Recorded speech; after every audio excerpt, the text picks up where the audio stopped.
सुनना, गीता रामायण भागवत की बातें सुनना, प्रभु के गुण गाना, प्रभु के रूप माधुरी का, प्रभु की लीला माधुरी का वर्णन करके प्रभु में मन लगाना, कितने सुंदर साधन। भगवान कह रहे हैं मैं वेदों के अध्ययन से, यज्ञ से, तप से, दान से प्रसन्न नहीं होता हूँ, मैं बहुत जल्दी भक्ति से प्रसन्न हो जाता हूँ। ना हम वेदैर्न तपसा न दानेन न चेज्जया शक्य एवं विधो द्रष्टुम दृष्टवान सीमाम यथा।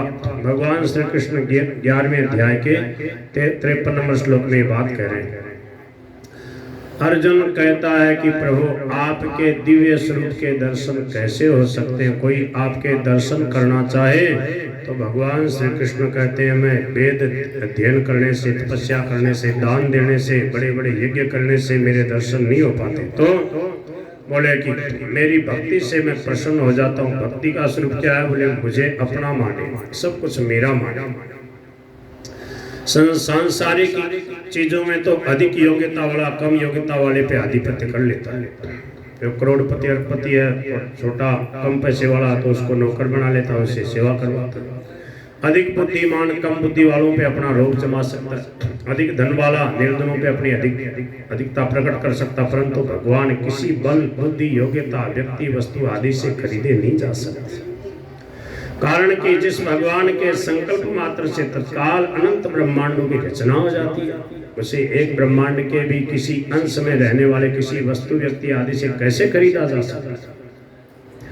तात्पर्य यह है कि भगवान की प्राप्ति केवल भगवान की कृपा से ही होती है। वह कृपा तब प्राप्त होती है जब मनुष्य अपनी सामर्थ्य, समय, समझ और सामग्री आदि को भगवान के सर्वथा अर्पण करके अपने में सर्वथा निर्बलता अयोग्यता का अनुभव करता है, अर्थात अपने बल योग्यता आदि का किंचित मात्र भी अभिमान नहीं करता।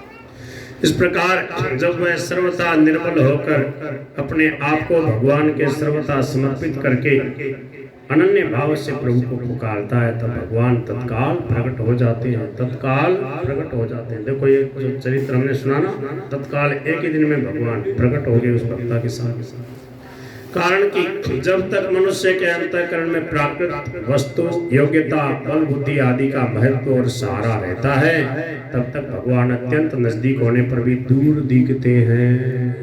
अत्यंत नजदीक है भगवान, सब जगह हैं, सबके हृदय में। सर्वस्य चाहम हृदय सन्निविष्टो। फिर हमें दूर कैसे दिखाई दे रहे? दूरी और देरी क्यों हो रही है? दूरी क्यों लग रही? उसका कारण स्वामी जी महाराज ने साधक संजीवनी में बताया।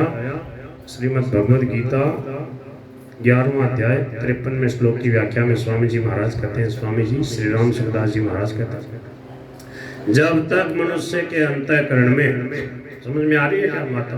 हिंदी भाषा समझ में आती है? जब तक मनुष्य के अंतःकरण में प्राकृत वस्तु, योग्यता, बल बुद्धि आदि का महत्व और सहारा रहता है। अब इसको अपनी भाषा में समझाओ, आप समझाओ मूल जी, आप यहाँ की भाषा में बोलो। जब तक आदमी की इच्छा रहे कहीं तो वह कामना रहे संसार के सुखों को विधान दे, और संसार के सुखों को जितने विधान देती तो भगवान को सबो हो बंद के कोई हालत नहीं। हाँ अब बोलो, पाचा बोलो क्या बोले? देखो जब तक मनुष्य के अंतःकरण में प्राकृत वस्तु, योग्यता, बल बुद्धि आदि का सहारा महत्व रहता है तब तक भगवान अत्यंत नजदीक होने पे भी दूर दिखते हैं। कैसे? कामनाएं जब तक आदमी के रहती है कहीं तो भगवान का संग होता ही नहीं। जिस चीज की इच्छा है उसी का संग होता है, और संग जो होता है वो पर्दे से होता है। पर्दे के द्वारा संग होता नहीं है। भगवान में अगर संग है तो किसी चीज का पर्दा नहीं होता, कुछ भी इच्छा नहीं होती, बीच में कुछ चाहेगा बिल्कुल नहीं चाहेगा तो बिल्कुल प्रत्यक्ष। थोड़ा सा अच्छा, जो दुर्लभता बताई गई है पिछले श्लोक में वह चतुर्भुज रूप के लिए ही बताई गई, विश्व रूप के लिए। अगर इसको विश्व रूप के लिए भी मान लिया जाए तो पुनरुक्ति दोष आ जाएगा, क्योंकि पहले 48वें श्लोक में विश्व रूप की दुर्लभता बताई। अब आगे के श्लोक में भगवान अनन्य भक्ति से अपने को देखा जाना शक्य बतला रहे। अनन्य भक्ति से भगवान के दर्शन हो सकते हैं। जब कोई किसी साधन से, किसी योग्यता से, किसी सामग्री से आपको प्राप्त नहीं कर सकता, तो फिर आप कैसे प्राप्त हो सकते हो? भगवान दे रहे हैं। भगवान कह रहे भक्त्या त्वनन्यया शक्य अहमें विधोर्जुन ज्ञातुं द्रष्टुं च तत्त्वेन प्रविष्टुं च परन्तप। भगवान क्या करें? हे अर्जुन, इस प्रकार दिव्य रूप वाला मैं भक्ति से ही, अनन्य भक्ति से ही देखा जा सकता हूँ और जानने में आ सकता हूँ और प्राप्त किया जा सकता हूँ। तो अनन्य भक्ति से भगवान के दर्शन होते हैं। अनन्य भक्ति का अर्थ है केवल भगवान का ही आश्रय हो, सहारा हो, आशा हो और विश्वास। एक भरोसा, एक बल, एक आस विश्वास, एक राम घनश्याम हित चातक तुलसीदास। इसको थोड़ा समझाओ मूल जी। अनन्य भक्ति का स्वरूप जिससे भगवान मिलते हैं। नहीं, मैं बोल दिया अपनी भाषा में, किसी को अपने यहाँ की भाषा में। अनन्य भक्ति का मतलब है भगवान का मान खाली भक्ति रहनी चाहिए। धन दौलत जो भी है और सेवा करना वास्ते है। और संसार को जो आदमी सुख चाहे ना, तो बिख मानव छुपा ही छुपा दुख है, छुपा ही छुपा दुख है। संसार का सुख चाहेंगे तो दुख ही छुपा हुआ, उसके पीछे दुख भोगना पड़ेगा। सब दुख छुपे भी कमान गुप्त रूप। आदमी आतो तो आनंद दिखे, लेकिन आदमी को आनंद जा रहा है, आ रहा नहीं है। हर दिन दिन कष्ट बढ़ रहा है, फिर भी आदमी को छोड़ रहे। और भगवान की शरणागति लिया सब सुंदर है। वाह वाह, बहुत बढ़िया, आनंद आ गया। एक बाण करुणा निधान की, सौ प्रिय जाके गति नान की। साधक संजीवनी, साधकों के लिए अमृतमयी बूटी है। जैसे मूर्छित हो गए थे ना लक्ष्मण जी, तो हनुमान जी क्या लाए? संजीवनी बूटी लाए। ऐसे मोह में, काम क्रोध लोभ में जो मूर्छित हुए हुए हैं, जो जागृति नहीं है, जो दिव्य जीवन की प्राप्ति नहीं अनुभव में आ रही, उसके लिए ये साधकों के लिए मोह निद्रा से जगाने वाली अमृतमयी जड़ी है साधक संजीवनी। स्वामी जी महाराज ने जो गीता की व्याख्या लिखी, इसी को पढ़ करके स्वामी जी के पास में हम आए भगवान की कृपा से। तो थोड़ा थोड़ा साधक संजीवनी भी चलती रहे। इसको कठिन नहीं मानना। ये बातें कठिन लग रही है क्या? गीता जी उसकी सरलता से स्वामी जी ने व्याख्या करी। भगवान के सिवाय किसी योग्यता, बल, बुद्धि आदि का किंचित मात्र भी सहारा न हो। भगवान की कृपा से भगवान मिलेंगे, मेरी साधना से, कोई योग्यता से, बल बुद्धि से नहीं। इनका अंतःकरण में किंचित मात्र भी महत्व न हो। इनका बल बुद्धि योग्यता, यह अनन्य भक्ति स्वयं से ही होती है, मन बुद्धि इंद्रियों आदि के द्वारा नहीं। तात्पर्य यह है कि केवल स्वयं की व्याकुलता उत्कंठा हो प्रभु से मिलने की। भगवान के दर्शन के बिना एक क्षण भी चैन न पड़ेगा। ऐसी जो भीतर में स्वयं की बेचैनी है, वही भगवत प्राप्ति में खास कारण है। वह इस बेचैनी में, व्याकुलता में अनंत जन्मों के अनंत पाप जम के भस्म हो जाते हैं। ऐसी अनन्य भक्ति वालों के लिए भगवान ने कहा है, जो अनन्य चित्त वाला भक्त नित्य निरंतर मेरा चिंतन करता है, उसके लिए मैं सुलभ हूँ। अनन्य चेता सततम यो माम स्मरति नित्यशः तस्याहं सुलभ है पार्थ नित्ययुक्तस्य योगिनः। 8वें का 14 नंबर श्लोक। जो अनन्य भक्त मेरा चिंतन करते हुए मेरी उपासना करता है, उसका योगक्षेम मैं स्वयं बहन करता हूँ। नौका 22। अनन्याश्चिन्तयन्तो माम ये जनाः पर्युपासते तेषां नित्याभियुक्तानां योगक्षेमं वहाम्यहम्। अनन्य भक्ति का दूसरा तात्पर्य है कि अपने में भजन स्मरण करने का, साधन करने का, उत्कंठा पूर्वक पुकारने का जो कुछ सहारा है, वह सहारा किंचित मात्र भी न हो। फिर साधन किस लिए करना है? केवल अपना अभिमान मिटाने के लिए। अर्थात अपने में जो साधन करने का बल का अनुभव होता है कि मैं साधन कर रहा हूँ, भजन कर रहा हूँ, कीर्तन कर रहा हूँ, प्रभु का नाम ले रहा हूँ, अपने में जो साधन करने के बल का भान होता है, पता लगता है कि साधन के बल पर मैं अपना उद्धार कर लूँगा, इतना नाम ले लूँगा, इतना कीर्तन पूजा पाठ करके भगवान को खरीद लूँगा। ये अभिमान मिटाना कि मेरे किसी साधन बल से प्रभु नहीं मिलते, ये तो निमित्त मात्र है, ये तो असाधन न हो, बुराई से बचते रहें। प्रभु तो कृपा साध्य ही है, वो तो कृपा से मिले हुए हैं, प्रेम से मुस्कुरा के मेरी तरफ प्रेम भरी दृष्टि से देखते रहते हैं। मेरे अभिमान के कारण से अभी तक वो मेरे से छुपे हुए हैं।